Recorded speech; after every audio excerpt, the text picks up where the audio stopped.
Hey there, Mission Hills Young Adults. JG here. Thank you to everybody who was able to come and be a part of our winter kickoff and worship night. It was really special. I think it was a good, like, maybe 10% out of the comfort zone of our young adults with a new band coming in and with some different worship style, but I think it was good. Stretched things a little bit, we changed it up, and now we're into it. We're into our winter semester. The entire purpose of that is to kick us off and give us some momentum into what God wants to do in our lives and in our life groups this semester. So I think it has done that. I will keep it brief today because I really do think when I look back at that discussion guide, it's pretty good. I have no changes to make to it. But it was a really powerful weekend if you were here in service. So try to convey that sense to people who maybe weren't there. And if you're going to send out something for people to listen to this week, maybe send out the YouTube video of the service of one of them and not just the podcast, so they get the idea of the baptisms and all of that, so that they're not super out of the loop when they show up. So send the YouTube clip, not the podcast, to help people get an idea of what was happening on Sunday. The one thing for discussion is Craig did give all of us this challenge, and it's a simple but difficult one of let somebody know that you're a Jesus follower. Let somebody who doesn't know you follow Jesus, let them know you follow Jesus. This idea of being public with our faith but not being weird about it.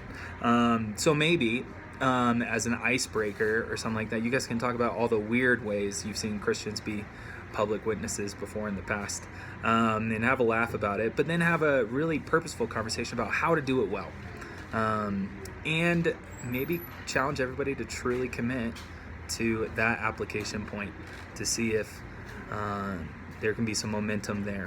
Now, if anybody offers pushback of like, oh, it doesn't feel organic, or it doesn't feel like, I feel like I'm forcing it, I think honor it, but ask them some follow-up questions of like, yeah, so when would be the right time? What are you waiting for?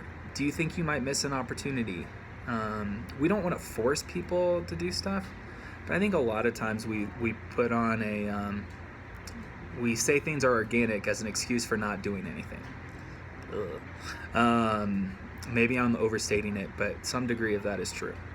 So there's that. Here's what you need to know announcements-wise. There's nothing specifically just for you guys, but on February 6th and February 7th, there are two things coming up. February 6th is our information meeting, interest meeting for going to Juarez, Mexico. So announce that we're going to Juarez, Mexico, July 5th through 10th, and that if you are interested, show up on February 6th at the church. We'll do it at like 12:30, so it'll be after services, after the 11. This next one is registration for Winter Adventure Trip goes live on Monday, February 7th. So that might also be news to anybody who wasn't at Winter Kickoff, is that there is a Winter Adventure Trip. It's happening in Evergreen. It's going to be amazing. But yeah, sign up starts February 7th. We'll start spamming everybody's emails with that. That's what you need to know. February 6th, Juarez information meeting. You're not signing up, you're just coming and saying I'm interested. And if people can't come, like, let us know if they are still interested. February 7th, sign up for Winter Adventure Trip opens. Those are the two big things coming up. Other than that, it's just into our great, normal, awesome life group schedule. It's a good, steady, simple, ordinary thing that God uses all the time. Love you guys. See you out there and have a great week with your life groups.